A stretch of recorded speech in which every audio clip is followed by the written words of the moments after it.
Hello dear students, मैं हूं आपकी एजुकेटर जूही गुप्ता।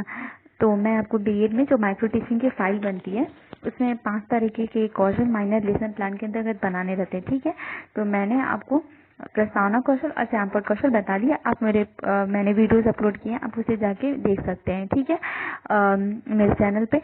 तो आज एक नया कौशल पढ़ना है। मैं बहुत एक्साइटेड हूँ आपको बताने के लिए, अनुशीलन कौशल। क्योंकि अनुशीलन कौशल जो है इसमें आपको अनुशीलन कौशल इसलिए क्योंकि ये जो टॉपिक मैंने इसमें पढ़ाया है इसको फिगर से अच्छे से बताया है, तो आपको अच्छे से समझ में भी आएगा। तो चलिए आगे बढ़ते हैं। देखिए, अनुशीलन कौशल में लेसन प्लान कैसे बनाते हैं। सबसे पहले जो छात्र अध्यापिका या छात्र अध्यापक है वो अपना नाम लिखेंगे। जैसे मैंने कुमारी जूही गुप्ता अपना नाम लिख लिया। उसके बाद विद्यालय का नाम चंद्र उपाध्याय महाविद्यालय धनौती। उसके बाद एक बॉक्स बनाना रहता है। ठीक है, जैसे इसमें मैंने अपने ऑटो पॉइंट्स डाला है। जैसे दिनांक, कक्षा, दिनांक जो है कक्षा मुझे 8 क्लास को पढ़ाना था तो 8 डाला है। वर्ग, जो भी वर्ग है, विषय विज्ञान, उप विषय जीव विज्ञान, कालांश पहली या दूसरी घंटी जो भी है, अवधि 5 से 10 मिनट, और विधि शिक्षण विधि प्रश्नोत्तर विधि। ठीक है डियर स्टूडेंट, तो आप 5 पॉइंट्स भी डाल सकते हैं इसके अंतर्गत। ठीक है, दिनांक, कक्षा, उप विषय, कालांश और अवधि, या फिर दिनांक, कक्षा, वर्ग, उप विषय और अवधि डाल सकते हैं। ठीक है, या फिर दिनांक, कक्षा, विषय, उप विषय और अवधि भी डाल सकते हैं। लेकिन ये ऑटो पॉइंट्स डालेंगे डियर स्टूडेंट्स तो बहुत अच्छा रहेगा। ठीक है, आइए अब प्रकरण देखते हैं। तो प्रकरण मुझे जो पढ़ाना है वो है पादप कोशिका एवं जंतु कोशिका में अंतर। उसके बाद पूर्व ज्ञान। तो जो भी छात्र हैं या बच्चे हैं वो पादप कोशिका और जंतु कोशिका के बारे में सामान्य जानकारी रखते हैं। ठीक है, तो ये हो गया। उसके बाद कौशल के घटक। तो कौशल के घटक देखिए, अनुशीलन कौशल में क्या क्या होता है। कौशल के घटक: संकेत तकनीकी का प्रयोग करने आना चाहिए आपको, विस्तृत सूचना प्राप्ति तकनीकी आपके पास होनी चाहिए, पुनः केंद्रीकरण तकनीकी आपके पास होनी चाहिए, पुनः प्रेरण तकनीकी आपके पास होनी चाहिए, और आलोचनात्मक सजगता तकनीकी आपके पास होनी चाहिए। जैसे आप कोई बच्चों को पढ़ा रहे हैं, जैसे मान लीजिए पादप कोशिका और जंतु कोशिका ही पढ़ा रहे हैं, तो आप जो डायग्राम बना रहे हैं तो आपको संकेत करके बच्चों से कैसे उसको समझाना है, कैसे आपको फिर से प्रश्न पूछना है, ये सब चीजें आपके अंदर आनी चाहिए। इस कौशल में हम ये सारे कौशल के जो घटक है यही सारी चीजों का प्रयोग करना सीखते हैं और इस प्रकार अनुशीलन कौशल को तैयार करते हैं। ठीक है, तो आई होप आपको समझ में आया होगा डियर स्टूडेंट्स। तो अब इसके बाद हम जो होगा उद्देश्य कथन। तो बच्चों, आज मैं आपको पादप कोशिका एवं जंतु कोशिका में अंतर पढ़ाऊंगी। इसके बाद शिक्षण क्रिया। देखिए, शिक्षण क्रिया जो है कुछ कॉलेजेस में ये ऐसे बनाया जाता है, नहीं तो नहीं किया जाता है। ठीक है, उद्देश्य कथन के बाद डायरेक्ट अब क्वेश्चन वाला हो जाता है, प्रश्न वाला, लेकिन मैंने शिक्षण क्रिया बनाया। आप इसे बनाएंगे तो और अच्छा रहेगा। तो पादप कोशिका एवं जंतु कोशिका में अंतर। तो पादप कोशिका में कोशिका भित्ति पाई जाती है। ठीक है, पादप कोशिका में क्या होता है डियर स्टूडेंट्स की जो कोशिका भित्ति होती है वो कोशिका भित्ति जो होती है पाई जाती है।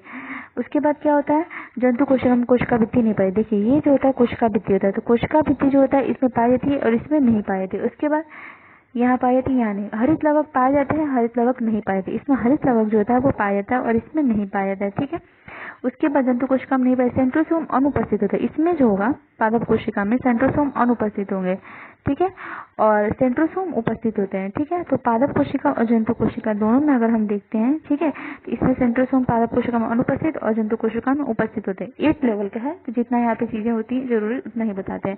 फिर चौथा, रिक्तिका बड़ी तथा संख्या में एक होती है। जैसे देखिए यहाँ पे रिक्तिका बड़ी है और संख्या में कितनी है, एक ही है। ठीक है, देख रहे हैं।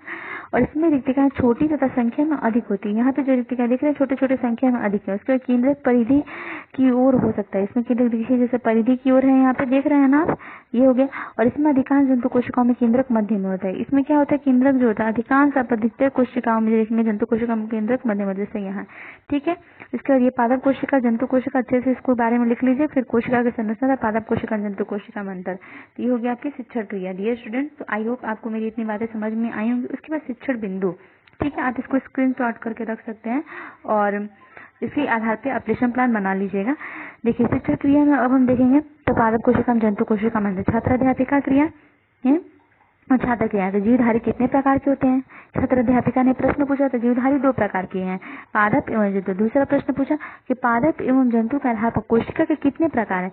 तो बच्चे उत्तर देंगे कि कोशिका का प्रकार पूछा गया है यहाँ पे डियर स्टूडेंट्स, तो इसी के आधार पर वो उत्तर देंगे कि ये जो होते हैं या कोशिका दो प्रकार के हैं, पादप कोशिका पहला और दूसरा होगा जंतु कोशिका। तीसरा प्रश्न पूछा गया किसी तीसरे बच्चे से कोशिका भित्ति किसमें पाई जाती है, तो पादप कोशिका में। चौथा प्रश्न पूछा कोशिका भित्ति का क्या काम है, तो कोशिका भित्ति का काम कोशिका को दृढ़ता प्रदान करना तथा कोशिका की रक्षा करना। पांचवा उंगली नुमा ये जो संरचना इसमें पाई जा रही है, इस कोशिकांग को क्या कहते हैं, तो माइटोकॉन्ड्रिया। छठवां हरित लवक किसमें पाया जाता है, तो पादप।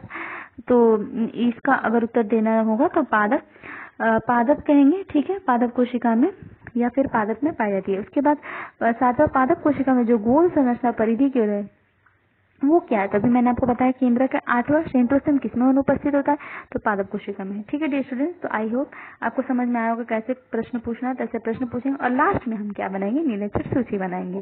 ठीक है, देखिए कौशल के घटक और फिर यहाँ पे टैलेंट तो जो टीचर होते हैं वो देते हैं। तो देखिए 5 थे ना कौशल के घटक, तो यहाँ पे देखिए जैसे संकेत तकनीकी, तो संकेत तकनीकी यहाँ पे लिखे कि अध्यापक ने संकेत प्रश्नों का प्रयोग किया। उसी तरह देखिए यहाँ पे 5 पॉइंट्स है, तो 5 कौशल के घटक में है, तो 5 निरीक्षण सूची में कौशल के घटक डाल के निरीक्षण सूची बना के तैयार करते हैं। ठीक है, तो यहाँ पे हो गया। उसके बाद दूसरा विस्तृत सूचना प्राप्ति हेतु प्रश्न पूछे। उसके बाद तीसरा अध्यापक ने पुनः केंद्र हेतु प्रश्न पूछे, पुनः केंद्र हेतु प्रश्न पूछे। उसके बाद चौथा अध्यापक ने पुनः प्रश्नों को प्रेषित किया और पांचवा अध्यापक ने सजगता जानने हेतु प्रश्न किए। ठीक है, प्रश्न किया। तो ये आपके हो गए निरीक्षण सूची। तो यहाँ पे ये कंप्लीट होता है। समालोचना या सुझाव अगर टैली अध्यापक देते हैं और कुछ अगर उनको सुझाव देना होगा कि आप संकेत प्रश्नों का अच्छे से प्रयोग करें या फिर अगर कुछ कमी है तो वहाँ पे लिख देते हैं, नहीं तो अगर कोई कमी नहीं है तो ये ऐसे ही छोड़ दें और फिर हस्ताक्षर पर्यवेक्षक। ठीक है, उसके बाद डियर स्टूडेंट्स आपका ये जो लेसन प्लान होता है ये कंप्लीट होता है। ठीक है, तो आई होप डियर स्टूडेंट्स कि मेरी ये बातें आपको समझ में आई होंगी कि कैसे अनुशीलन कौशल में छात्र अध्यापिका का नाम, फिर विद्यालय का नाम, फिर एक बॉक्स बनाना रहता है, बॉक्स भरना रहता है। उसके बाद प्रकरण का काम होता है, प्रकरण के बाद पूर्व ज्ञान, ठीक है, हेडिंग डालते हैं। उसके बाद कौशल के घटक का डाल के फिर कौशल के घटक वाला पोर्शन डालते हैं। उसके बाद उद्देश्य कथन होता है। ठीक है, उद्देश्य कथन के बाद शिक्षण क्रिया होता है। ठीक है, शिक्षण क्रिया होता है और शिक्षण क्रिया जब हो जाता है उसके बाद एक और बॉक्स बनाता है, उसमें शिक्षण बिंदु, छात्र अध्यापिका क्रियाएं, छात्र क्रियाएं, ये सारी होती हैं। उसके बाद लास्ट में पाठ की निरीक्षण सूची बनता है और निरीक्षण सूची जो बनता है तो समालोचना या सुझाव और लास्ट में हस्ताक्षर पर्यवेक्षक। तो आई होप डियर स्टूडेंट्स मेरी ये बातें आपको समझ में आई होंगी कि कैसे कैसे सारी चीज अनुशीलन कौशल है, छात्र अध्यापिका का नाम, विद्यालय का नाम, बॉक्स बनाना, प्रकरण, पूर्व ज्ञान, कौशल घटक, फिर उद्देश्य कथन, शिक्षण क्रिया, फिर प्रश्न पूछेंगे, शिक्षण बिंदु, छात्र अध्यापिका क्रियाएं, छात्र क्रियाएं, निरीक्षण सूची, ये सब कैसे डाल के समालोचना या सुझाव, हस्ताक्षर पर्यवेक्षक डाल के कैसे आपको ये लेसन प्लान बनाना है। ठीक है डियर स्टूडेंट्स, तो आई होप आपको मेरी ये बातें समझ में आई होंगी। तो अगर आपको मेरी बातें समझ में आई हैं तो प्लीज मेरे चैनल को लाइक कीजिए, ढेर सारा शेयर कीजिए, सब्सक्राइब कीजिए। जो चीजें आपको नहीं समझ में आती है आप मुझसे कमेंट सेक्शन में पूछ सकते हैं। इस कोरोना पैंडेमिक में अपने पूरे परिवार का और सबका ख्याल रखिए। Keep learning, keep growing, keep smiling. Thank you, मिलते हैं नेक्स्ट वीडियोज में।